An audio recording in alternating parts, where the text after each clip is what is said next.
Buenas tardes a todos. Mi nombre es Paula Elzate, co-chair del comité, y es un gusto recibirlos en el primer comité del mes. En esta ocasión trataremos un tema de actualidad y que estoy segura que tienen bastantes preguntas al respecto. Se trata de las obligaciones actuales de los sujetos regulados no financieros en materia de prevención de blanqueo de capitales y relacionados.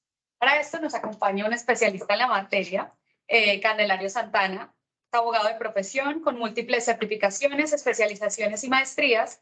Su experiencia en prevención de blanqueo de capitales y relacionados proviene de sus 15 años como oficial de cumplimiento en el sector financiero, mayormente en el mercado de valores.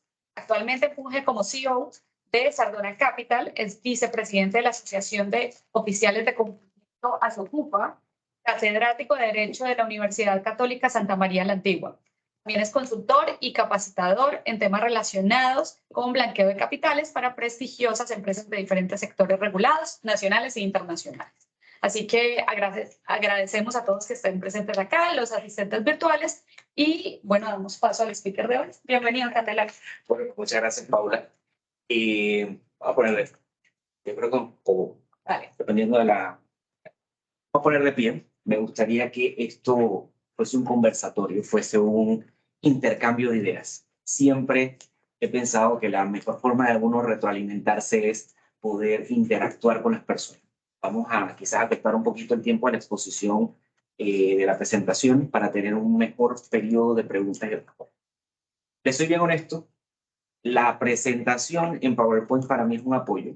Nunca ha sido el elemento más importante para mí, sino poder llegar a ese público que está sentado en el auditorio. Me gustaría ver, Paula, si te pueden ir poniendo en los comentarios de qué sectores se encuentran conectados para yo poder ir poniendo ejemplos a medida que vayamos hablando. Aquí sé que está KPMG, Panamá Pacífico. Acá está sector abogado, ¿ustedes? Abogado. ¿No? Abogado. Abogados también. Y abogados. O sea, son varios colegas, yo también soy abogado de profesión. Siempre lo pongo por delante para que sepan que yo soy doliente de la norma.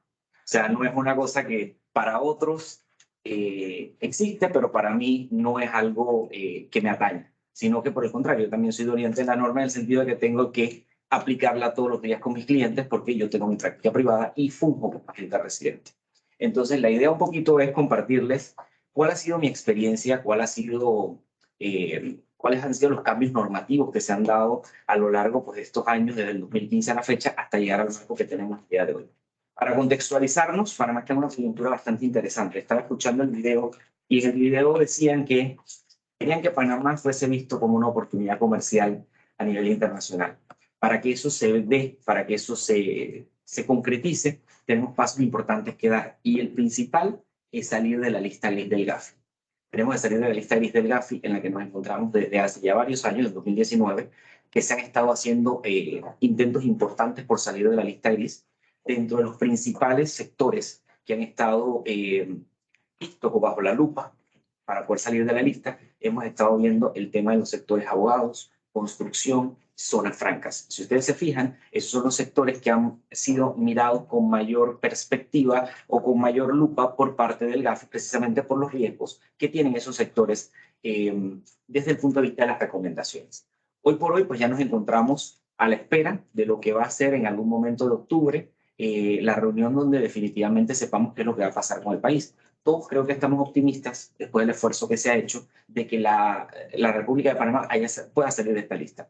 Objetivos de esta presentación, presentarles los cambios normativos que han habido de forma general, para luego ir aterrizando de forma específica en lo que son las obligaciones de cada uno de los sujetos regulados. Como sé que hay variopinto de sectores, quizás vamos a hablar de manera genérica de las obligaciones. Sin embargo, si alguno de ustedes quiere que yo ahonde en algún tema, con mucho gusto lo puedo hacer, porque obligaciones son muchísimas. Solamente listarlas, estamos hablando de por lo menos unas 20 obligaciones que tienen los sujetos obligados no financieros. Los que estamos sentados todos los días haciendo del tema de cumplimiento, viendo negocios versus cumplimiento, sabemos que es un tema pesado. Sabemos que es un tema que conlleva muchas obligaciones, pero sobre todo todavía hay muchísimo desconocimiento sobre las obligaciones. Entonces, esos son los objetivos principales de esta presentación. Antes de arrancar, el marco normativo, la Ley 23 del 2015. No voy a echar mucho para atrás, sin embargo, cuando yo arranqué en temas de compliance, En el año 2000 se creó lo que fue la ley 41 y 42, se crearon. Esas pues fueron el marco normativo para todo lo que tenía que ver con la prevención del blanqueo de capitales. Viene Gafi, nos evalúa y dice, ese marco normativo está desactualizado. Y tú tienes que lograr una actualización normativa y se crea la ley 23 del 2015. Esta ley 23 del 2015 ha sufrido múltiples modificaciones. Sin embargo, y para no aburrirlos con temas de modificaciones de leyes, lo más importante que trajo esta ley 23 del 2015 fueron algunos aspectos. Primero, el enfoque basado en riesgo. Yo tengo que conocer a mi cliente basándome en el riesgo que ese cliente representa para mí como sujeto regulado. Y segundo, esta ley 23 del 2015 lo que trajo fue la creación de esa sección de sujetos obligados que son los no financieros. Esta creación de sujetos obligados no financieros trae consigo que una gran cantidad de personas naturales y jurídicas que no se veían obligadas a cumplir con el régimen de prevención se vean obligadas ahora a cumplir. Estamos hablando de abogados, estamos hablando de empresas francas, estamos hablando de contadores, estamos hablando también de todo lo que es el área de casinos, aunque casinos tiene una regulación bastante pesada desde los años 90. Estamos hablando también de promotores inmobiliarios, estamos hablando de constructoras, en fin. Pero el tema de los sujetos obligados no financieros, y aquí sí quiero hacer comentario importante, no es para todos los abogados, sino abogados que realicen una serie de actividades establecidas dentro de la norma. Entonces, esos son, desde mi punto de vista, uno de los más importantes elementos de esta ley 23, el enfoque basado en riesgo y la creación de los sujetos obligados no financieros. Vienen las modificaciones a la norma, porque esta norma que llega en 2015 no impacta tanto al sector financiero, sino al sector no financiero. Sin embargo, cuando ya se va a la implementación, se dan cuenta que hay cosas que hay que mejorar. Por ejemplo, se dicta en el 2017 lo que es la ley 21, que tiene que ver con temas de fideicomiso. Y dentro de esta ley, ustedes van a encontrar que aparece por ahí escrito, dentro de los últimos artículos, que las sanciones que se impongan a los sujetos obligados van a ser públicas. Aquí ya sale el tema del riesgo reputacional.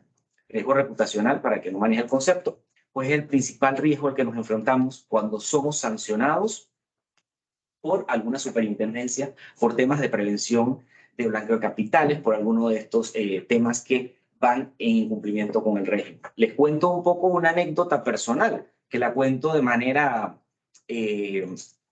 con mayor desparpajo en este sentido, porque me pasó a mí. Yo tuve una situación como oficial de cumplimiento con la Superintendencia del Mercado de Valores. La Superintendencia del Mercado de Valores, yo como oficial de cumplimiento hago un reporte de una operación equivocada en una casa de valores, llego a un acuerdo con la superintendencia, me toca pagar una sanción de $1,000 y yo aparezco en la página como sancionado. Cada vez que yo voy a hacer una vinculación ante un corresponsal, una contraparte, como el gerente de una entidad financiera como esa aduana, aparezco en WorldCheck y en World Compliance. Y viene la gente a pedirte las explicaciones. Claro, yo tengo las explicaciones pertinentes de qué fue lo que pasó, pero ese es el gran riesgo reputacional. Hablaba ayer con los colegas del sector bancario. Imagínate, frente a la situación de que te sancionen y tú aparezcas por incumplimiento al régimen de prevención, ya eso te crea a ti una situación muy específica, porque ¿quién quiere tener o entablar una relación con alguien que fue sancionado por temas de blanqueo de capitales? Porque eso es lo que todos pensamos, blanqueo de capitales. Así haya sido un tema simplemente de algunos errores en la debida diligencia. Entonces, eso es lo importante del riesgo reputacional, además de las otras sanciones que vamos a hablar más adelante. La ley 124 del 2020 crea la Superintendencia de Sujetos Obligados No Financieros. Antes era la Intendencia, ahora es la Superintendencia, lo dota de presupuesto, la dota de una serie de disposiciones específicas para poder llevar a cabo su función. Y venimos con la ley 70 del 2019. Esta ley 70 del 2019 viene para cumplir algunas de las recomendaciones del GAFI. Porque el GAFI dice, ok, dentro de tu plan de acción te hace falta cumplir con algunas recomendaciones. ¿Cuáles son esas recomendaciones? No tienes tipificado el delito de la evasión fiscal dentro de tu código penal. Se tipifica el delito de la evasión fiscal dentro del Código Penal. Sin embargo, se incluyen otros temas como la elusión fiscal. Evasión, cuando se tiene la intención de defraudar al fisco de una manera dolosa. Elusión, cuando se utilizan los vericuetos que tiene la norma para yo pagar menos impuestos. Es decir, la elusión puede utilizar mecanismos legales. La evasión siempre va a utilizar mecanismos ilegales. Además, esta ley 70 del 2019 viene con el tema de los reportes de operación sospechosa. Porque el GAFI, ¿qué dijo? Tú estás poniendo que tú tienes 15 días para hacer los reportes de operación sospechosa. El tiempo es muy largo. Tú tienes que establecer que inmediatamente sepas el hecho, tienes que hacer reportes de operación sospechosa. Y adicionalmente tienes que reportar las tentativas. La ley 70 del 2019 incluye esto en la normativa. Luego viene la ley 254 del 2021, que es una de las leyes, yo pienso, que ha causado más furor dentro de los diferentes sectores, sobre todo dentro del sector abogados, porque esta ley que trajo, esta ley trajo consigo el tema de los perfiles financieros transaccionales, evaluación de riesgo del sujeto obligado, que ahorita les voy a explicar de qué se trata, y también el tema de los registros contables, modificando lo que era la ley del 2016, la ley 52 del 2016 sobre el tema de registros contables. Esta ley 254 ha sido una ley que todavía le hace falta reglamentación. Los registros contables todavía no ha sido reglamentado. Sin embargo, sabemos que hasta ahora, a menos que haya una prórroga o exista alguna extensión, en octubre supuestamente nosotros, por los abogados, que somos agentes residentes, debemos presentar la declaración de registros contables, ¿verdad? Entonces, esta ley 254 sigue siendo pues una ley todavía tema de debate. Sin embargo, bueno, me adelanté un poquito a la presentación, y posteriormente encontramos que el año pasado viene a cambiarse la reglamentación de la ley 23. Antes, la ley 23 estaba reglamentada por el decreto ejecutivo 363 del 2015. Este decreto ejecutivo 363 del 2015 fue derogado en su totalidad por el decreto 35 del 6 de septiembre del 2022. Este decreto trae aspectos muy importantes. ¿Cuáles son estos aspectos importantes que tiene este decreto ejecutivo 35? Primero, ya vamos a ir cambiando un poquito el tema de lo que es el criterio para la determinación de la posesión, control o influencia pública. ¿Qué significa esto, señores? La ley 23, el enfoque basado en riesgo, dentro de las principales obligaciones que tiene, es la determinación de la debida diligencia para saber quién es el beneficiario final de los servicios o productos que nosotros estamos ofreciendo. Entonces, esta ley viene a, este decreto viene a mejorar un poco el panorama sobre temas de beneficiarios finales. ¿Por qué? Porque nos establece cómo nosotros podemos llegar a determinar quién es el beneficiario final en determinados casos. Habitualmente, y eso lo vamos a ver en temas de debida diligencia más adelante, nosotros pensaríamos el beneficiario final es el accionista, pero no siempre es tan sencillo determinar quién es el beneficiario final. De hecho, me llamaba un abogado hace poco, me llamó ayer el abogado, y me dice, mira, tengo una situación específica.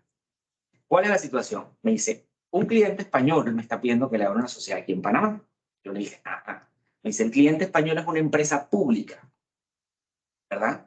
Cotiza en bolsa. No tiene dentro de los accionistas nadie que llegue ni siquiera al 10%. No sé cómo determinar quién es el beneficiario final.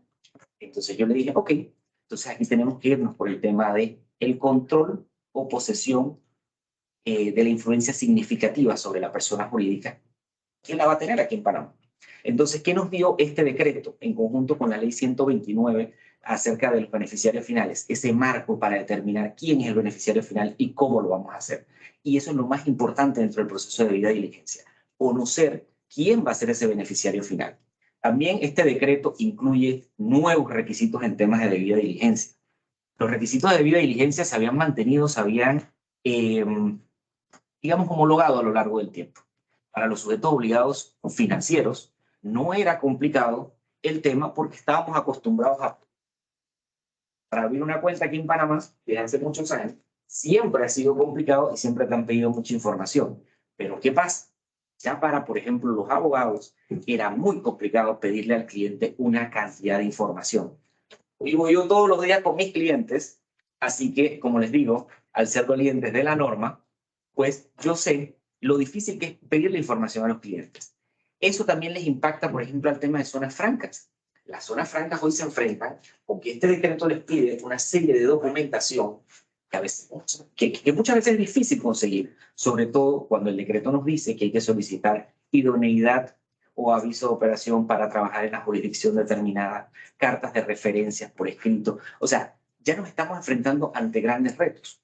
El sector inmobiliario, que tengo también clientes del sector inmobiliario, Es otros grandes retos, porque hacer entender al cliente que tiene que entregarte la información de debida diligencia antes de firmar un contrato de promesa, ya se convierte en un gran reto. Entonces, aunado a eso, a los temas de los requisitos de debida diligencia, encontramos que este decreto ya nos habla directamente de los perfiles financieros y transaccionales. Perfil financiero y transaccional de cara a nuestros clientes y en algunos casos, dependiendo del sector, de cara a los proveedores. Recordemos también, y por eso les dije que iba a hablar de manera muy genérica, que los diferentes sectores tienen sus características especiales. El abogado siempre va a mirar hacia el cliente, pero si yo soy del sector inmobiliario, yo tengo que mirar para diferentes áreas. ¿Cuáles son esas áreas? Inversionistas, los que me dan el dinero, ¿verdad? ¿Quiénes son mis corredores de bienes raíces? Si es el caso. ¿Quiénes son mis clientes? Y en algunos otros casos, ¿quiénes son mis proveedores? Sin dejar de lado quiénes son los empleados, porque todo eso está contemplado en la normativa. Entonces, ahora mismo hay que establecer el tema de los perfiles financieros y transaccionales dependiendo del sector. Más adelante les voy a explicar qué es el perfil financiero y qué es el perfil transaccional. El enfoque basado en el riesgo cambia muchísimo, no en el sentido de que haya cambio en su definición, sino que les obliga a los sujetos obligados no financieros ya a establecer un perfil de autoevaluación, una autoevaluación para saber cuál es su nivel de riesgo frente a los delitos de blanqueo de capitales, financiamiento del terrorismo y la proliferación de armas de destrucción masiva, con el establecimiento de los respectivos controles, ¿verdad? Entonces, esta norma 254, como les di, perdón, el decreto 35, lo que hace es traernos disposiciones más y más importantes e imperativas, que si usted no las cumple, difícilmente se podrá enfrentar a una inspección, sea extra situ o sea in situ. Porque no sé si alguno de ustedes ha tenido la oportunidad de pasar por las inspecciones. Los extra situ pues, son los formularios que te mandan para que tú llenes con tu información, y los in situ, pues cuando te visitan y te hacen estas inspecciones. En el caso de los abogados, que aquí no me van a dejar mentir, la superintendencia ya está haciendo hasta lo que son inspecciones temáticas. Las inspecciones temáticas van de cara, por lo menos, una dedicada solamente a beneficiario final, otra dedicada únicamente a directores nominales, otra que es integral. Entonces, un abogado puede estar hoy con una inspección, el otro mes con otra inspección y el otro mes con otra inspección. Y aunque ustedes no me lo crean y me miren así con cara de que el que está hablando, esa es la realidad con la que nos estamos encontrando hoy, porque la superintendencia sí está supervisando cada vez más a los sujetos obligados no financieros. Otras disposiciones de este decreto, el tema de la actualización de los registros. No había una determinación específica en la norma de los tiempos en que había que actualizar los registros o la actualización de los registros. Sin embargo, esta norma refuerza el hecho que cuando un cliente es de alto riesgo, lo tienes que actualizar una vez al año. Para los abogados ya establecieron un término específico para la actualización de sus clientes. Sea de bajo o de medio riesgo, cada 3 años tú tienes que actualizar todos tus clientes. Los de riesgo alto una vez al año. Y los de riesgo medio y riesgo bajo tú determinas por tus políticas si los actualizas al 3er año o al 2.º año. Y eso tú lo vas a establecer en tus políticas. El tema de las operaciones inusuales. El tema de las operaciones inusuales y el ROS, el reporte de operación sospechosa, también explica cómo es el manejo de las operaciones inusuales y el ROS. Este decreto hace una explicación bastante extensa sobre ambos temas. Y esto, aunado con la guía que ya emitió la superintendencia, junto con la UAF, ustedes van a encontrar la forma en que se deben tratar cada una de las operaciones inusuales o los ROS. Más adelante hablaremos también del tema. Sanciones. Las sanciones ahorita están establecidas de los $5.000, que es lo mínimo, hasta los $5 millones. Las sanciones, el GAFI ha dicho que tienen que ser lo suficientemente disuasivas. Para ellos, y hace años que participé en una de estas venidas del GAFI, me decía la evaluadora, deberían empezar en $250.000. $250.000 para cualquier ser humano, por ejemplo, un abogado independiente, en mi caso, que tengo 20 sociedades, imagínense lo que son $250.000, es una locura. 5.000 me pesan, imagínense $250.000 que yo en ese momento. Pero ahora no solo eso, sino que las sanciones pueden ser disciplinarias, no solo pecuniarias. ¿Pecuniarias en qué sentido? Pueden solicitar que te suspendan la licencia para realizar cierto tipo de operaciones. Adicionalmente, el riesgo reputacional. Tú sabes lo que es estar expuesto en todas las páginas de las superintendencias que te multaron. Yo no puedo explicar la cantidad de gente que vino Pero estamos de $1.000, ¿verdad? Entonces, el riesgo reputacional es importante. Y por supuesto, hay que resguardar la información. Esto es bien importante, el resguardo de la información. Señores, cuando les hacen las inspecciones habitualmente, les van a pedir los listados de clientes abiertos, clientes cerrados. Y los clientes cerrados también te piden el expediente. Entonces, ¿la gente qué hizo? La gente no lo conservó o simplemente creyó que porque lo renunció o el cliente lo cerró, no tiene la obligación de tener la información de debida diligencia completa. Por supuesto que sí. Y aquí en resguardo de la información, siempre les voy a recalcar a mis clientes algo importante. Tengan políticas de qué momento el cliente se considera cerrado, ¿verdad? ¿Por qué es importante esto? Porque si usted no tiene una política de cuándo el cliente se considera cerrado, usted lo va a tener que seguir actualizando porque en teoría está abierto. Y mientras el cliente está abierto, usted lo tiene que actualizar. Así que tenga una política de cuando esté cerrado el cliente. Si es el sector inmobiliario, cuando yo le entrego la propiedad al cliente, ya el cliente lo considero cerrado.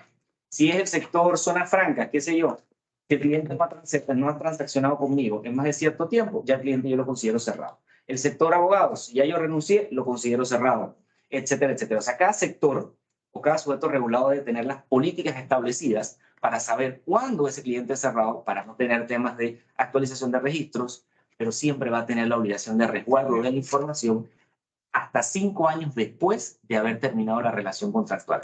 5 años después de haber terminado la relación contractual. El resguardo no ha sido definido, puede ser digital como puede ser físico.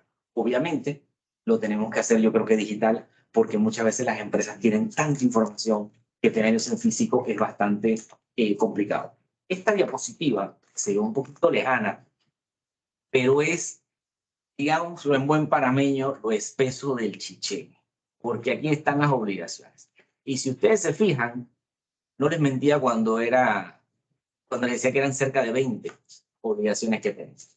Voy a empezar desde el inicio. ¿Qué es lo primero que usted tiene que hacer? Inscribirse ante los entes de supervisión, ¿verdad? Esos entes de supervisión tienen que tiene usted que inscribirse. ¿Cuáles son esos entes? Primero, la Superintendencia de Sujetos Obligados No Financieros. Usted tiene que hacer una inscripción con ellos. Ya hoy, por hoy, es una sanción, ya está tipificado como una sanción, como hecho sancionable, el hecho que usted no esté inscrito ante la Superintendencia de Sujetos Obligados No Financieros.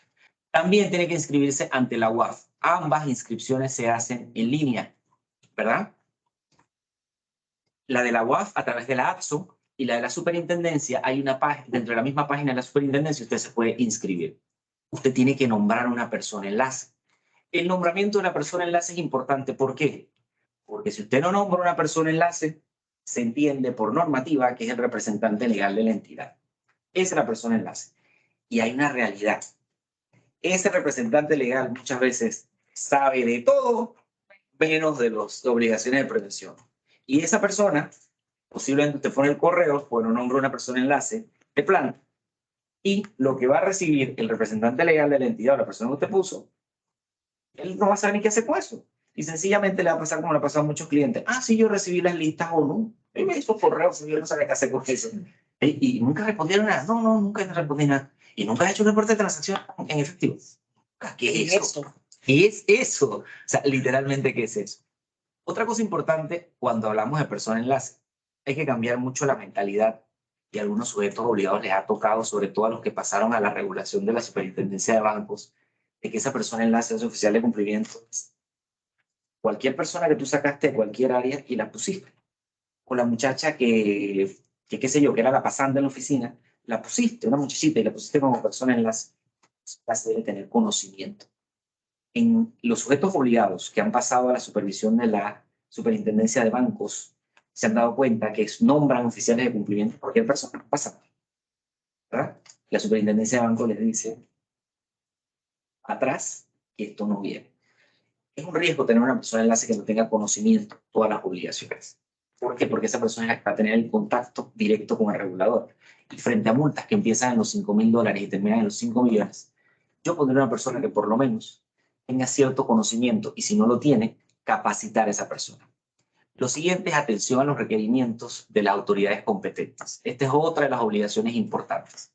Esta obligación es muy, muy importante porque muchas veces se menosprecia dentro de las entidades los requerimientos de las entidades competentes. ¿Cuáles son los requerimientos de las entidades competentes? Por ejemplo, requerimientos que pueda hacer la UAF a los sectores inmobiliarios, al sector abogados, le llegan requerimientos de la UAF constantemente sobre información de sus clientes. Porque, ¿qué pasa? Puede ser que usted no haya hecho un reporte de operación sospechosa, pero el banco donde su cliente tenía la cuenta aperturada sí lo hizo. Y la UAF va y busca quién es el agente residente y le pide a usted la información. Usted tiene que contestar los requerimientos. En estos requerimientos usted puede recibir agente residente, por ejemplo, información de la DGI u oficios de la DGI y pidiendo información acerca de su cliente desde el punto de vista fiscal. ¿Por qué? Porque ese cliente tiene un proceso dentro o en otras jurisdicciones. A mí me ha pasado. Y los requerimientos de la DGI, los he visto a título personal y los he visto con clientes, son bastante pesados. Y le piden, ¿has visto alguno, Paula? ¿Te ha llegado? En la fiscalía. ¿Sí? Sí. Entonces te empiezan a pedir una serie de información que si tú no tienes lista tu debida diligencia, malamente vas a poder atender estos requerimientos de la autoridad competente y hay que atenderlos a tiempo, ¿verdad? Igual que si hay un requerimiento de la Superintendencia de Sujetos No Financieros. Le llega un extracito, cumpla en su tiempo. Y si no lo puede hacer, pide una extensión, pide una prórroga, que hay situaciones en que se pueden pedir esas prórrogas. Adicionalmente, el establecimiento de políticas, procesos y procedimientos, la creación de un manual de prevención. Aquí me voy a ir directo a la diapositiva de nuevo, del manual de prevención. El manual de prevención, señores, es la Biblia de su gestión de cumplimiento. En los webinars que dicto siempre con la superintendencia, les digo lo siguiente. Si hay una resolución que está bien hecha para hacer un manual de prevención, es la resolución de la Superintendencia de Sujetos Obligados No Financieros de cómo usted tiene que hacer el manual y qué debe contener su manual. Señores, agarren la resolución, peinen la resolución y hagan su manual de cara a esa resolución. Si usted puede poner un poquito más, póngalo, pero no ponga menos, ¿verdad? Otra recomendación importante con los manuales. Los manuales son su Biblia. Que no le pase como a algunos. Ay, que eso lo dice mi manual. ¿Por qué? Porque yo agarré el manual de otra empresa, lo copié, o de otro abogado y lo copié y lo estoy utilizando. Eso no puede suceder. Su manual tiene que ser acorde a su tamaño, a su complejidad, y tiene que ser aprobado y tiene que ser trabajado por todas las áreas que van a intervenir. ¿Por qué por todas las áreas que van a intervenir? El abogado independiente, bueno, es yo con yo. Pues si usted tiene una empresa grande, una empresa de Panamá Pacífico, una empresa multinacional, lo más probable es que usted no tiene todas las áreas aquí en Panamá. Usted tiene áreas operativas que se encuentran fuera del país. Entonces esas áreas van a interactuar entre ellas. El sector inmobiliario, por ejemplo, la primera línea de defensa van a ser los vendedores que van a atender a ese cliente. Entonces esos vendedores dentro de su proceso de venta tienen que incluir los requisitos que establece el manual de prevención. Siempre recomiendo que ese manual de prevención se haga en conjunto, porque no hay nada peor que lo que le imponen a uno. Entonces usted no puede llegar a imponerle al área de venta, mira, este es el manual de prevención y tienes que cumplirlo. Tienes que pedirle esto al cliente. No. Si ellos participan orgánicamente en la creación del manual, va a ser mucho más fácil que ellos vayan comprendiendo y también que se pueda llegar a un punto en que se pueda cumplir tanto con la norma como con los requisitos para poder lograr la venta. También entonces hay que pasar el manual por un proceso de aprobación. El manual el proceso de aprobación dentro del manual, dependiendo de la empresa. Si usted está en una empresa grande, volvemos, tiene que aprobarlo la alta gerencia o tiene que aprobarlo, en ese caso, el consejo que está al frente de la empresa, dependiendo pues de la estructura que tenga la empresa, la junta directiva. Si usted es un abogado independiente, pues ahí no hay nadie que aprobar. Usted lo hizo y usted lo aplica. Ahí no hay nada que hacer. Mi caso. Es mi manual. Yo tengo que hacer primera línea de defensa, segunda línea de defensa y tengo que verlo todo. O sea que mi manual está hecho a mi medida. Divulgación del manual. Si usted está en una empresa, el manual no se queda en el intranet. Usted lo circula. Siempre, siempre, siempre le van a pedir en las inspecciones a usted, señor, demuéstreme que usted circuló su manual y que la gente lo leyó. Y eso es un correo tan sencillo como, señora adjunta al manual de prevención, por favor en tantos días indicarme o confirmarme su lectura. Y usted guarda su correo electrónico. A veces las cosas más sencillas no funcionan para cumplir con lo que nos pide la normativa. Otra cosa, relación con otros documentos legales del sujeto obligado y el tema de las sanciones. Por ejemplo, el manual de prevención en entidades financieras, el incumplimiento de su normativa puede ser incluso hasta una causal de despido, por lo delicada que es la sección de prevención del blanqueo de capitales en las empresas. Porque yo creo que si alguien obvia el proceso de debida diligencia y la superintendencia llega y te clavan una multa, yo dudo que esa persona vaya a seguir trabajando allí. Va a perder su trabajo. Entonces, ese manual de prevención debe ir amarrado, si la empresa tiene reglamento interno, a que las sanciones van a sujetarse a lo que dice el reglamento interno o a que las sanciones se van a ajustar al código de trabajo si usted no tiene un reglamento interno. Pero siempre es importante que ese manual de prevención tenga sanciones. ¿Por qué? Porque de nada nos sirve tener un manual sin un régimen coercitivo. El régimen coercitivo es sumamente importante. Contenido del manual, estructura organizativa del sujeto obligado y estructura administrativa del sujeto obligado. Esto lo dice la resolución. La estructura organizativa, ¿quién soy yo? ¿Cuáles son las áreas que tengo yo como empresa? Y como sujeto obligado yo lo voy a poner y lo voy a dibujar. Si usted es abogado independiente, ponga, yo soy abogado independiente. Que la superintendencia sepa que usted no tiene un departamento administrativo, que usted no tiene un departamento de cobros. Si usted es un despacho más grande, póngalo así. Si usted es una compañía inmobiliaria, ¿verdad? Que tiene varios departamentos, uno de cobro, el otro de ventas, el otro de gestión, el otro legal, el otro de hipotecas, ponga su estructura, puede poner su organigrama, pero que el regulador entienda. De igual manera, la parte de la estructura administrativa, cómo se correlacionan esas áreas. Usted tiene que escribirlo en su manual, sobre todo desde el punto de vista de prevención. Estoy hablando de otros tipos de correlación, como por ejemplo, cómo se hacen los cobros o quién le reporta a quién en tema de los pagos. No, sino desde el punto de vista de prevención del blanqueo de capitales. La metodología de administración de riesgo del sujeto obligado. ¿Qué es la administración de riesgo del sujeto obligado y su metodología?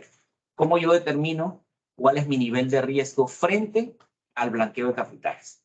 Esta es una matriz totalmente distinta y una metodología totalmente distinta a la administración de riesgo de los clientes. Administración de riesgo del cliente es qué tan riesgoso. ¿Cuál es tu nombre, perdón? Angeli. ¿Eh? Angeli. Angeli. Bueno, Ok. Angeli viene a pedirme una sociedad. Yo quiero saber qué tan riesgosa es ella para mí como cliente. Esa es la administración de riesgo del cliente. Pero la administración de riesgo mía es, por ejemplo, yo determinar los servicios que yo ofrezco como abogado. Yo no ofrezco directores nominales, yo no ofrezco administraciones en cuenta, yo voy a determinar cuáles son los servicios y los riesgos de sus servicios. Yo voy a determinar cuáles son las ubicaciones geográficas donde están mis clientes. ¿Solo están en Panamá? Yo voy a determinar cuáles son mis canales de distribución o de promoción. ¿Qué significa eso? ¿Cómo yo le llego al cliente? Yo solo acepto clientes que son referidos o de vieja data, ¿verdad?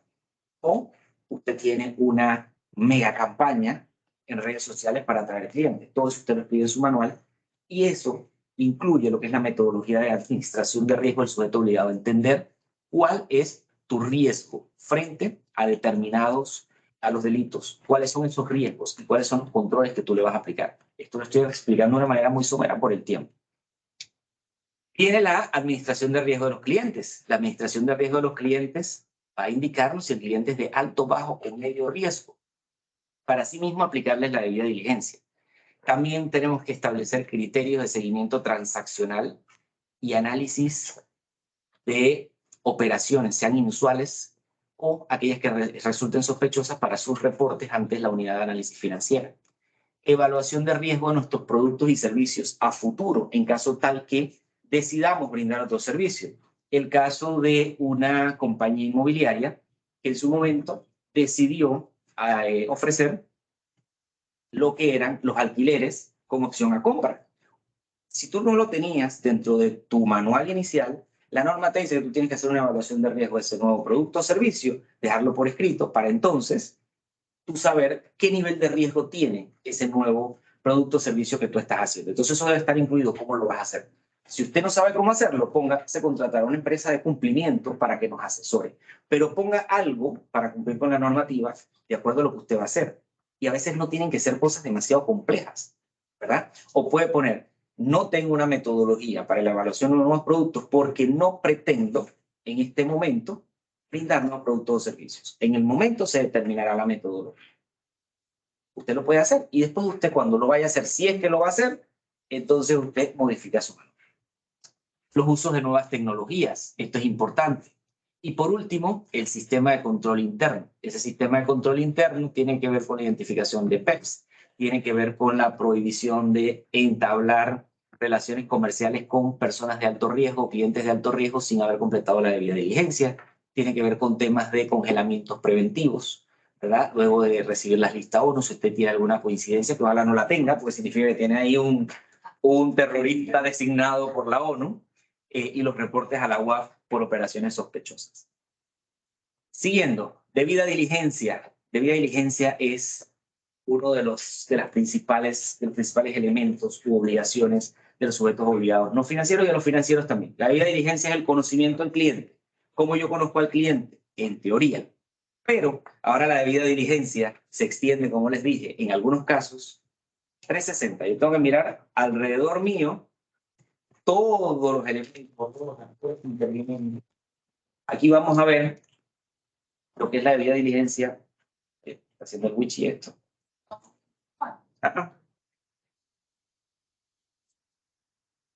Puedes intentar moverlo desde Deja ahí a Flor, por favor.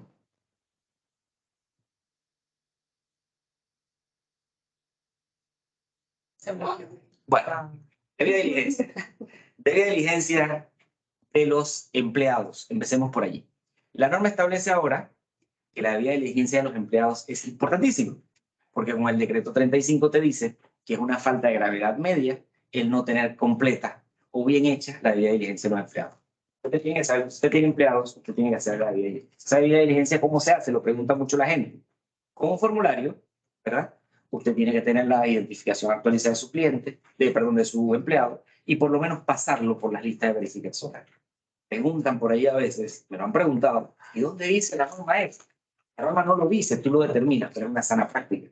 Pasarlo por lo menos por las listas. La lista OFAC y por la lista ONU, que son listas públicas. Si no tienen herramientas como lo es un WorkCheck o un Work Compliance, pueden entrar a la página de la UAF y en la página de la UAF van a encontrar listas. En esa página ustedes van a encontrar 5 o 6 listas en las que ustedes pueden hacer las verificaciones y es totalmente gratuita. Entonces usted entra allí, en la página de la UAF, y usted encuentra las listas y ahí usted puede hacer las búsquedas, sea en la OFAC, sea en la ONU, hay lista de Reino Unido, hay lista de Canadá, usted puede entrar a la página de la Interpol, de la DEA, miles de listas que son públicas. Entonces usted hace ahí la debida diligencia, si lo quiere hacer de sus empleados, aunque con hacerlo por la OFAC y la ONU yo considero que es suficiente. La debida de diligencia de los empleados se tiene que actualizar, señores. Establezcan la política de cuánto tiempo va a tomar esa actualización. ¿Qué quiere decir eso? Que si usted tiene 100 empleados, usted tiene que actualizar esos empleados, los perfiles de los empleados o la debida diligencia de los empleados cada cierto tiempo. Esa debida diligencia usted la puede actualizar incluso de una manera muy sencilla. Yo en mi práctica siempre lo hacía mandándole a la persona cada año el formulario adjunto de un correo y le decía, señor, si usted tiene cambios en la información que declaró inicialmente, llene nuevamente el formulario. Si no, indíqueme que no tuvo cambios. Si se le venció la identificación, hágame llegar la nueva. Es algo muy sencillo. Y usted va guardando que no hubo cambios. Y usted va guardando los perfiles nuevos si es el caso. Entonces eso es importante tenerlo porque ayuda a lo que es la debida diligencia y el establecimiento de sanciones por, la debida diligencia de los empleados lo que nos va a ayudar es a su seguimiento y monitoreo continuo. Otra parte importante de esa debida diligencia de los empleados, capacitación continua. Esto es muy importante, por lo menos en el sector inmobiliario. A mis clientes le preguntan, ¿usted recibe efectivo? La persona dice, sí, por lo menos recibo ciertos abonos hasta ciertas cantidades en efectivo. Dice la empresa. Lo siguiente que pregunta la superintendencia es, ¿y cómo tú capacitaste a esos empleados que están recibiendo las transacciones o el dinero en efectivo? Usted tiene que saber que a esos empleados usted los tiene que capacitar. Si usted es abogado, usted tiene que saber que a los empleados que están trabajando con creación de sociedades, usted los tiene que capacitar en el tema de prevención del blanqueo de capitales. Ahora, incluso si usted tiene empleados que los utiliza siendo abogado como directores nominales, tiene que capacitarlos 8 horas, porque eso te lo dice la norma. Entonces, la debida diligencia de los empleados ahora se ha extendido un poco y nos exige un poco más. De igual manera, viene después otro tipo de debida diligencia. Este tipo de debidas diligencias pueden ir enfocadas hacia lo que son, por ejemplo, los proveedores. En Panamá no lo hemos visto en todos los sectores, pero hay sectores donde sí es importante el tema de los proveedores. Por ejemplo, zonas francas. Tienes que hacer una debida diligencia ampliada o reforzada a los proveedores en algunos casos, ¿cierto? Sí. Entonces, en el caso de la construcción, también tienes que hacer la debida diligencia a los proveedores. En el caso de inmobiliarias, tienes que hacer la debida diligencia a los inversionistas. Esa debida diligencia a los inversionistas es simplificada. ¿Qué es importante que manejen ustedes? Las resoluciones sectoriales de cada uno de sus sectores, porque estas resoluciones sectoriales te van a establecer cuáles son las normas del juego para ese sector. De igual forma, llegamos entonces a lo que es la debida diligencia de los clientes, que yo creo que siempre es lo más pesado. La debida diligencia de los clientes pueden ser clasificados como de riesgo bajo, riesgo medio o riesgo alto. ¿Qué nos dice el enfoque basado en riesgo desde el punto de vista de la debida diligencia? Si usted tiene un cliente de riesgo alto, se lo dice ya la ley, usted no le puede aplicar una debida diligencia simplificada. La debida diligencia siempre va a ser proporcional al nivel de riesgo. Pero ese nivel de riesgo no se determina mirando para el cielo y diciendo, es que yo quiero que sea tan riesgo. Se determina con un conjunto de variables que tiene el cliente. Y ese conjunto de variables se traduce en otra de las obligaciones, tener una matriz de riesgo para los clientes, que le permite evaluar a ustedes si el cliente es de alto, bajo o medio riesgo. Entonces, Fabio, Una pregunta, los plazos de la debida diligencia, ¿qué, más o menos qué mira, plazo? la debida diligencia es previa en primera instancia. Antes de tú iniciar la relación debes hacer la debida diligencia. Pero yo te diría que es antes de, durante e incluso posterior. ¿En qué sentido? Antes tienes que pedir toda la información para conocer al cliente antes de brindarle el servicio. Durante tienes que actualizarlo. Esa actualización, si el cliente es de bajo riesgo, es una vez al año. Perdón, si es de alto riesgo, una vez al año. Si es de riesgo medio, puedes ponerlo cada 2 años. Y si es de riesgo bajo, puedes ponerlo cada 3 años. ¿Verdad? Entonces, después tú tienes que conservar la información. Y esa conservación de la información siempre yo digo que forma parte de la debida diligencia, porque tú debes manejarla de una forma que sea accesible en el momento en que tú tengas, un requerimiento de la superintendencia o de cualquier ente regulador sobre temas de debida diligencia de tus clientes. Un poquito más adelante, por favor. Dentro de la debida diligencia, como les decía anteriormente, el tema más importante es la determinación del beneficiario final. ¿Por qué es el tema más importante? Porque si yo no determino adecuadamente el beneficiario final, mi debida diligencia ya de por sí empieza mal. Si yo no sé quién es el beneficiario final, yo no voy a hacer una debida diligencia bien hecha. Podría pasarme todo el día hablándoles a ustedes del tema de debida diligencia. ¿Por qué? Porque la debida diligencia, se lo decía ayer un abogado, no es estática. La debida diligencia que le puedo hacer a Paula no es la misma que le voy a hacer a Evelyn, no es la misma que le voy a hacer al compañero, y así mismo va a mutar dependiendo del cliente. ¿Por qué? Porque cada cliente tiene sus características. La debida diligencia que les explicaba para esa empresa que estaba en España, que quería constituir una sociedad en Panamá, es muy distinta, porque al ser público el accionista, yo tengo que irme al controlante. Yo no voy a pedir acciones, yo voy a pedir a saber quién es el controlante de esa persona jurídica que se va a hacer armada aquí en Panamá, que va a ser creada aquí en Panamá. Sin embargo, es muy distinto a una fundación de interés privado que es creada aquí en Panamá únicamente para tener un inmueble. Ahí yo voy al reglamento y sé quién es el beneficiario final. Entonces, la debida diligencia no es en ningún momento estática. Otra cosa de la debida diligencia, por favor pregunten siempre en la debida diligencia, sobre todo sectores inmobiliarios, si esta persona está casada, no está casada, ¿verdad? ¿Por qué?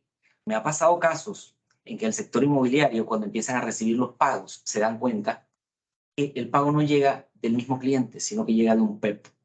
Y es que al cliente se le olvidó el pequeño detalle que estaba casado con una PEP. Entonces lo habían catalogado, cliente de riesgo bajo y de riesgo alto. Y entonces me preguntan y me hacen la consulta, ¿la esposa es beneficiaria al final? Yo, claro, porque el beneficiario final, al final, ¿cuál es la redundancia? ¿Quién es? Aquel que tiene control significativo sobre la cuenta, sobre la relación, o aquella persona que va a tener beneficio o satisfacción de una transacción, ¿verdad? Entonces, claro que esa PEP está pagando, va a vivir en ese inmueble, obviamente es beneficiario final, y eso te impacta grandemente la debida diligencia. Entonces, la debida diligencia debe mirar diferentes aspectos y no debemos quedarnos en temas de debida diligencia así como de manera muy superficial. Tuve otro caso, un caso de un abogado. El abogado, esta firma, tenía como accionista a las sociedades a una serie de chicos, y el abogado decía, no, ellos son beneficiarios finales. No, ellos son los beneficiarios finales. Cuando yo le digo, pero espérate, estas personas, ¿tú has visto la edad que tienen? Y dice, sí, pero es que ellos son los dueños de las acciones, espérate. ¿Y a ti quién te paga los servicios? El papá. ¿Y a ti quién te da las instrucciones? El papá. Entonces ellos simplemente sí, son los dueños de las acciones, es cierto. Al final el beneficiario final y el controlante es el papá. ¿Y por qué te los está poniendo ellos? Cuando me dicen, no, lo que pasa es que él tiene un escándalo y tiene un proceso penal y tucutucu y tucutaca. Entonces, la debida diligencia, obviamente, si yo simplemente me enfoco en los chicos, está mal hecha. ¿Por qué? Porque la debida diligencia debe ir enfilada al que controla, al que te paga los servicios, donde tú recibes el dinero al final, y el beneficiario final de la transacción. ¿Verdad? Entonces es importante tenerlo claro. La debida diligencia, les repito, puede ser simplificada, puede ser ampliada, puede ser estándar. Si ustedes me preguntan a mí, debida diligencia simplificada casi que no existe. Existe si tu cliente cotiza en bolsa, o es una entidad financiera hiperregulada, por ejemplo, el mercado de valores, es un banco, porque usted tiene toda la información que es pública. Y usted sabe que esa debida diligencia está en la página de esas entidades específicas. En algunos casos, si usted tiene un proveedor muy grande y ese proveedor tiene su información pública, usted puede hacer una debida diligencia simplificada porque la norma te lo permite. Pero nosotros partimos de la debida diligencia estándar, de estándar para arriba. Los que estamos todos los días viendo compliance, sabemos que usted entre más certeza tenga en su expediente del cliente, documentalmente, mejor. Y yo les puedo decir por experiencia propia que si algo que te permite dormir tranquilo es saber que hiciste una buena debida diligencia de tus clientes. Yo una vez tuve un allanamiento y me llevaron los expedientes en ese proceso de allanamiento de mis clientes por una investigación que inició en Holanda, imagínense ustedes. Y en el momento tú pierdes el control de todo. Simplemente tienes que entregar. Si tu debida diligencia no está lista o no está bien hecha, tú no tienes cómo defenderte. Siempre les digo a la gente que la debida diligencia, pensando como abogado, es tu material probatorio. ¿Cómo tú vas a lograr demostrar que tus actuaciones fueron bien hechas? Y la debida diligencia y que esas actuaciones fueron bien hechas van hasta de la mano de las búsquedas que se hacen en las listas.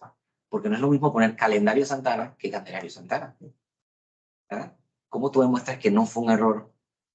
Que fue un error, que no hubo una intención, versus lo hice para burlar un control. Entonces, todo eso es muy importante en temas de debida diligencia. Y me dicen ustedes, esto no es exagerado. Yo lo viví. Pasé por un allanamiento, fue fiscalía y todo lo demás, siendo el oficial de cumplimiento. Ni siquiera es que yo conocía al cliente porque yo no era el de negocio en ese momento. Entonces, esa es la importancia de la debida diligencia. Si seguimos hablando acerca de los fundamentos jurídicos de la debida diligencia, ustedes pueden encontrarlos en el decreto 35, artículos 14, la simplificada 15 y 16, la reforzada. Vamos a la siguiente, Flor, por favor. Ya les hablé del tema del beneficiario final y el término, es lo más importante, conocer el beneficiario final. Si les quiero comentar, beneficiario final siempre tiene que ser una persona natural. Esa persona natural, llámese accionista, llámese beneficiario de una fundación, llámese aquel que está comprando el inmueble y va a ser el que va a tener el beneficio de la transacción. El beneficiario final siempre, siempre, siempre es una persona natural. Y si no lo puede establecer por temas de acciones, por temas de reglamento, ya la normativa establece que hay algunos criterios de control para la determinación del beneficiario final. Se los estoy mencionando de una manera muy general porque hablar de criterios de control es literalmente otra capacitación completa. Otra de las obligaciones, me va a preguntar algo. Otra de las obligaciones, conocer la actividad comercial del cliente. Conocer la actividad comercial del cliente es parte importante. Ahorita mismo la norma, decreto ejecutivo 35, y eso es una de las cosas que debo confesar que todavía no sé bien cómo se cumple. Te dice que tú debes tener aviso de operación, idoneidad para operar dentro de la jurisdicción donde lo estás haciendo para tener constancia de tu actividad comercial. En algunos casos todavía no sé cómo se hace, porque hay algunos clientes que tienen unas características específicas. Si usted está dentro del sector, digamos, inmobiliario y que le va a comprar una ficha de seguro, usted ahí tiene el tema de la residencia fiscal, porque lo están deduciendo los impuestos aquí en Panamá, tiene el nombre de la empresa posiblemente, tiene el monto de sus ingresos. Eso es bastante fácil. Hay clientes que no son así. Hay clientes que te dicen, por ejemplo, desde el punto de la actividad comercial, yo soy un nómada digital. Y esa es la realidad con la que nos encontramos hoy. Yo soy un nómada digital. Yo hoy estoy en Panamá, yo mañana estoy en Colombia, yo pasado estoy en Venezuela, en Chile, y así pasa. Pero quieren realizar una transacción. ¿Es ilegal? Es ilegal. Quieren abrir una sociedad para comprar un inmueble. ¿Es ilegal? No es ilegal. Pero ¿cómo tú demuestras que es un nómada digital. ¿Cómo cumple con la norma? Son los grandes retos. También está el tema del perfilamiento del cliente, perfil financiero y transaccional. Perfil financiero, para que todos estemos claros, cuánto yo gano, cuántos son mis ingresos, cuánto yo gasto, cuántos son mis activos, mis pasivos y obviamente mi patrimonio. El perfil transaccional, en cambio, tiene que ver con la forma en que yo voy a actuar dentro de esa relación contractual con ese sujeto obligado no financiero. Es decir, si yo soy el que te pedí la sociedad anónima y te digo que te voy a pagar a través de transferencia bancaria nacional y adicionalmente te digo que la sociedad la voy a utilizar solamente para comprar inmuebles, ese es un perfil transaccional de ese cliente. Lo estoy haciendo de una manera muy genérica. Por ejemplo, en el caso de los inmobiliarios, yo voy a comprar solamente un inmueble dentro del proyecto, ¿verdad? Te voy a pagar solamente de mi cuenta, te voy a pagar los abonos de manera fraccionada, no va a haber pagos en efectivo, ¿verdad? Y al final yo te voy a pagar con una carta promesa de pago, obviamente va a haber una hipoteca. Ese es un perfil transaccional del cliente. Resultó y aconteció que el cliente te llega con el abono en efectivo, ya es contrario a lo que te dijo. Y al final el cliente te dice, te voy a pagar al final con una transacción que va a ser una transferencia de mi cuenta personal o de la cuenta de mi esposa, te voy a cancelar el inmueble. Lo que él te declaró en el perfil transaccional no coincide. Y entonces, ¿para qué te sirve eso? Para poder monitorear al cliente, que es una de las siguientes obligaciones voy a avanzar un poco, de los sujetos obligados. Entonces, el perfilamiento del cliente antes de pasar al monitoreo está compuesto por una serie de elementos, una serie de actuaciones que hay que tener. Primero, información de las entrevistas. Usted debe entrevistarse con el cliente o la línea de defensa tiene que entrevistarse con el cliente. Señores, la forma más fácil de conocer al cliente, a veces conversando con el cliente. Sí. Mi caso, tenía yo un cliente, señor mayor, me estaba pidiendo una fundación de interés privado. Llegué, el cliente me pidió una serie de cosas y en una de esas se me olvidó entregarle algo al cliente. Yo le dije al cliente, ¿sabes qué? Yo te lo llevo para que no tengas que venir, señor mayor. Obviamente eso fue parte de la diligencia. ¿Por qué? Yo fui a su domicilio. Yo le dejé abajo en el lobby el documento. Cuando yo llegué, pregunté para el apartamento tal del señor. Ah, el señor fulano de tal. O sea, que vivía. Cosas tan sencillas, pero tú te vas dando cuenta de que el cliente te va diciendo la verdad. En el tema de cuando hay una primera línea de defensa, los vendedores hay que capacitarlos para que les saquen la información al cliente. De una manera muy suavecita. Tú le vas hablando al cliente y tú le vas sacando la información. Tú le vas haciendo un perfil de ese cliente. Para eso hay que entrenar a los vendedores, para eso hay que enseñarles a hacerlo, porque eso es parte de la vida de diligencia. Adicionalmente, los formularios de vida de diligencia son importantísimos. No copie los formularios, hágalos a la mano para su empresa, porque todas las empresas tienen características específicas. Y no puede ser que el formulario de un abogado, persona natural, sea el mismo que el formulario para la firma donde trabaja Paula, o mucho menos para la firma donde trabaja Evelyn. Los formularios son distintos y se adaptan. De igual forma, usted recaba la información, usted verifica la información, lo que les contaba, esa verificación la pueden hacer hasta en fuentes abiertas. Ustedes se sorprenderían lo que podemos encontrar en Internet. Yo tengo clientes que les ha llegado extra situ y no han estado preparados, ¿verdad? Yo les dije, vamos a sentarnos a ver tus proveedores y vamos a sacar la información al proveedor. Me dice, ¿y dónde? Si el proveedor no me lo quiere dar, yo te voy a enseñar dónde conseguir la información. Hay fuentes abiertas, registros públicos abiertos, páginas de compañías abiertas, y usted puede conseguir la información de sus clientes. La debida diligencia muchas veces recae sobre el cliente que te tienen que entregar, pero la norma te dice que hay fuentes abiertas a las que tú puedes acudir para tener una debida diligencia siempre y cuando sean confiables. Hay personas que se confían en que el cliente les tiene que dar hasta el certificado de registro público, porque no entran ni al registro público. Entonces, si tú entras, obtienes información, perfilas al cliente y así te das también la idea de que lo que el cliente te está entregando es cierto. Entonces, para mí, ese es el perfilamiento del cliente que termina en una categorización de riesgo, si es de riesgo alto, riesgo bajo o riesgo medio. Principales errores en los procesos de diligencia, esto lo va a pasar rapidito, pero a todos siempre les gusta esta parte. Señores, los formularios los diligencian mal, los procesos de debida diligencia.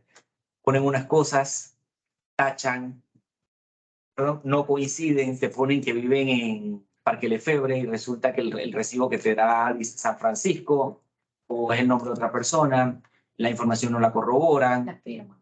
no firman, las firmas están mal hechas, hay desconocimiento de la fuente, perdón, Espacio en blanco. espacios en blanco, todo eso influye. Imagínense siempre el cuento del allanamiento. Me va a caer un allanamiento y yo tengo que tener todo en orden. Después que a mí me pasó eso, más, después de ese susto, yo no recibo un formulario que no esté bien diligenciado, no recibo la manera oficial de cumplimiento. Y no paso una. No paso una. Porque además, yo oficial de cumplimiento del sector valor, yo tengo una licencia. O sea, las multas son personalísimas, además de la empresa. Pueden quitar hasta la licencia. La licencia me costó bastante conseguir, Pues, pasar el examen y todo. Individualmente. Individualmente, más todos los procesos que derivan. Entonces, el tema de la debida diligencia, los errores, nos pueden costar caros. Entonces, otros errores, expedientes desactualizados. No se identifica adecuadamente al beneficiario final. Hay poco seguimiento de las noticias nacionales o internacionales. Oye, llegué yo a una consultoría, a un bufete, y me sale la persona enlace. Porque me dice la chica que se sentó conmigo, abogada, asociada, y hay muchos PEP. De hecho, la ley de diligencia empleo recursos me dice, no, aquí yo tengo, del exministro tal, tengo por lo menos 5 sociedades, 3 fundaciones. Me dice, no, los reportes de operación sospechosa. Vamos a preguntar a la persona, la señora, oiga, mire, para preguntarle si usted hizo el... ¿Quién es él? Y él fue ministro, y él tiene un proceso. Ay, es que yo no veo noticia. Te tiene que leer noticias, te tiene que ver las noticias, te tiene que estar enterado de que lo que usted tiene dentro de sus clientes. No hay señales de alerta, por ejemplo, lo que son las noticias de procesos. Si usted, por ejemplo, tiene, ahorita todos estos casos sonados, usted llega a tener alguna de esas sociedades, alguna de esas personas vinculadas a su entidad, eso usted le tiene que levantar una alarma, ¿verdad? No hay, no hay análisis en cuanto al manejo de los clientes y sus operaciones inusuales. El cliente puede hacer muchas veces cosas inusuales y ustedes ni se dan cuenta. Hubo el caso de un abogado también que el cliente lo vincularon a un proceso y el cliente muy inteligentemente con otra abogada lo que hizo fue poner todas las acciones al portador. Entonces puso todas las acciones al portador y se las da al colega. Yo le digo al colega, mira la fecha de eso. ¿Cómo presentas una acción al portador? Si hay una ley de inmovilización de las acciones al portador desde el año Cataplum, como 2013, una cosa así. Y el cliente te está viendo la cara. Él cambió esas acciones así corriendo porque lo están vinculando ahorita en un proceso. Entonces son las señales que hicieron que a ese cliente se le hiciera un reporte de operación sospechosa. ¿Por qué? Porque el cliente lo estaba haciendo precisamente para bypassear la situación en la que estaba en ese momento. Monitoreo y seguimiento transaccional. Significa que usted tiene unos perfiles. Esos perfiles implican cómo se va a mover ese cliente. Por ejemplo, en empresas de zona franca. Si usted tiene un perfil de cuántas operaciones, transacciones va a realizar ese cliente, en qué tiempo las va a realizar, los montos de la facturación de ese cliente aproximados. Si ese cliente se vuela, esos perfiles transaccionales, tienen que estarlo monitoreando y preguntarle por qué pasó esto o por qué el perfil no coincide con lo que tú estás haciendo. Por eso es muy importante tener los perfiles y dar ese seguimiento. Muchas veces aquí hay que capacitar a otras áreas. ¿Por qué? Porque no siempre es el oficial de cumplimiento quien se da cuenta. Por ejemplo, en empresas grandes, los departamentos de cobros, los departamentos de pagos, son los que monitorean cómo va a entrar ese pago, cómo va a entrar ese pago a la cuenta de la empresa. Es muy importante determinar, por ejemplo, si la cuenta de la que se dijo que iban a llegar los pagos no es de la que están llegando los pagos. ¿Por qué? Porque muchas veces dejamos de ver llamado riesgo de cara al banco. El banco me puede incluso congelar a mí la cuenta, me puede bloquear la cuenta porque entró el dinero de una persona que no te declaró, pero que fue la que te pagó la transacción. Entonces te puede generar un riesgo también. Entonces por eso es muy importante el tema del monitoreo. Hay que asignar responsables al tema del monitoreo transaccional y el seguimiento, a la actualización de los clientes. Esa actualización ya hemos hablado hasta la sociedad del día de hoy de los tiempos para la actualización. Otra de las obligaciones, los reportes a la UAF. El AXO, para inscribirse y para hacer cambios. Hay un manual de AXO en la página de la UAF. La contestación de listas ONU. Esto es muy importante que usted lo tenga en el radar porque las listas ONU tienen que contestar las 12 horas laborales después de ser recibidas. Habitualmente a la gente se les olvida que tiene que contestar. Pero he visto clientes que la contestan 115 y 120 días. Y llegan viernes a las 5:10 de la tarde. Adrián. Y han llegado seguidas. Yo las llevo todas y que en 4 horas y de repente vienen en 48 días. Viernes de carnaval. No. Viernes de carnaval Sí, se demora siempre.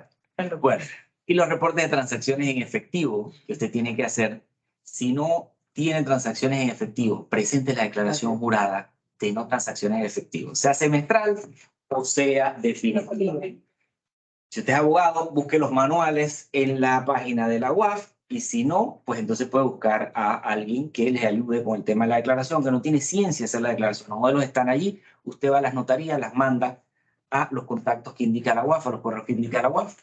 Las declaraciones semestrales se envían en los meses de julio y enero, ¿verdad? Creo que son los primeros 10 días, si no estoy mal, al correo que ellos indican. La definitiva usted la puede mandar los primeros 10 días de cualquier mes del año y después que usted tiene la declaración definitiva ya se olvida los reportes de transacciones en efectivo. Llega a la superintendencia a hacerle la visita y lo primero que le va a pedir es el envío de la declaración. Entonces esa es una de las obligaciones. O los reportes en efectivo, de transacciones en efectivo.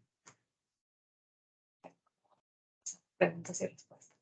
Bueno, otra cosa, los reportes ante la UAF, y ya vamos a ir cerrando aquí, que son los reportes de operación sospechosa, y las otras obligaciones que ustedes tienen son capacitación continua, que tienen que seguir haciéndolo, y adicionalmente, si usted es una empresa grande, si usted cree que lo amerita, las evaluaciones independientes para saber que su sistema de prevención esté funcionando.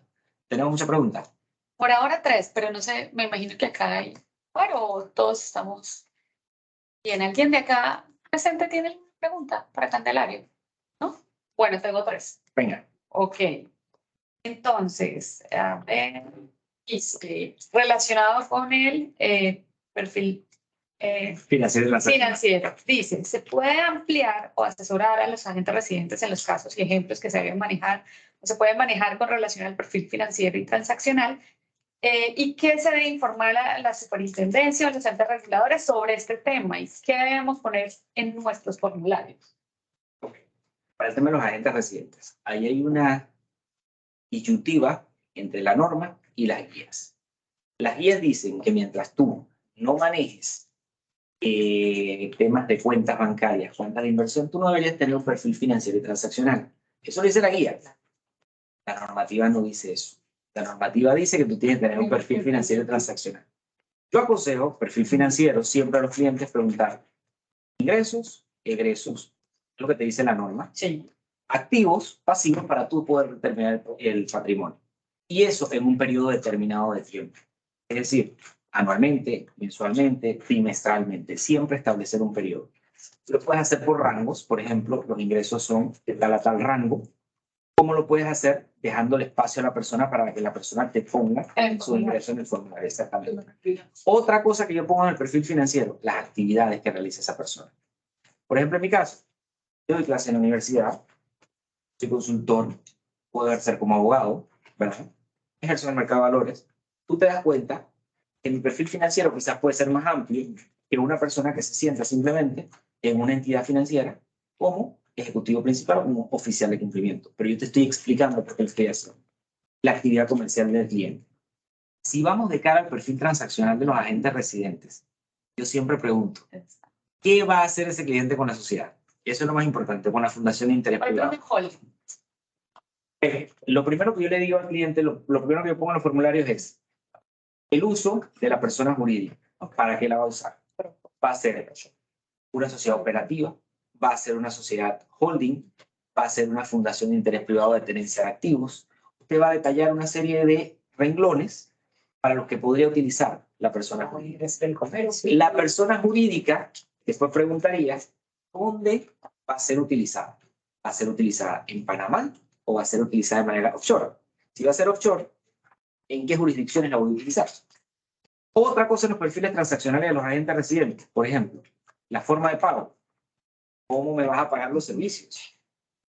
¿Verdad? En efectivo, te los vas a pagar transferencia bancaria, si es transferencia bancaria nacional o internacional, si es internacional, ¿de dónde? Tarjeta de crédito. se utilizan medios electrónicos como PayPal, que la persona te detalla. Tú puedes poner la forma en que ese cliente te va a pagar. ¿Por qué? Porque ya tú sabes para qué va a utilizar el activo, perdón, la persona jurídica y también cómo te va a pagar. ¿Dónde Eso es lo más viene el importante, fondo? exacto, donde viene el fondo y todo lo demás. Entonces, ¿qué pasa con esos perfiles ahora? Que después tú vas a tener los registros contables. Y si el cliente te dijo que no iba a ser operativa, pero en los registros contables te dice, no, es que no te lo tengo que entregar porque es una sociedad operativa, lo que te puso está mal. Te dijo que iba a tener un solo activo y tiene 10, en el registro contable te das cuenta. Bueno, y ahí viene el tema de los registros contables, entonces hasta dónde solo los tenemos que recibir Eso ya, o también revisarían en esta. mira, eso ya queda a criterio de cada quien. Eso ya queda a criterio de cada quien. Pero con lo que estás diciendo con relación con el perfil. No, ¿sabes qué? Yo lo haría dependiendo del nivel de riesgo del cliente. Ok. Si tenemos un Nivel de riesgo cliente. alto, Sí. revisemos. Ahí, si, por ejemplo, yo tengo un PEP, Claro. ahí ya sí. Pero si es una persona que yo sé que es riesgo bajo, Y hay cosas que saltan a la vista. sí, Sí, hay cosas que son muy Y obvias. las personas con de 2 días de frente saben que una cosa no coincide con la otra, pero una realidad es totalmente diferente. Mencionaste algo, que si soy operativo aquí, no te los tengo que entregar. Sí, Los registros contables, si tengo, si mis sociedades son yo no los tengo que tener. Exacto. Pero como sale la norma, porque la norma... Sí, me dicen que No se tiene. no sé dónde están con lo que me declaró el cliente. ¿Tiene aviso de operación?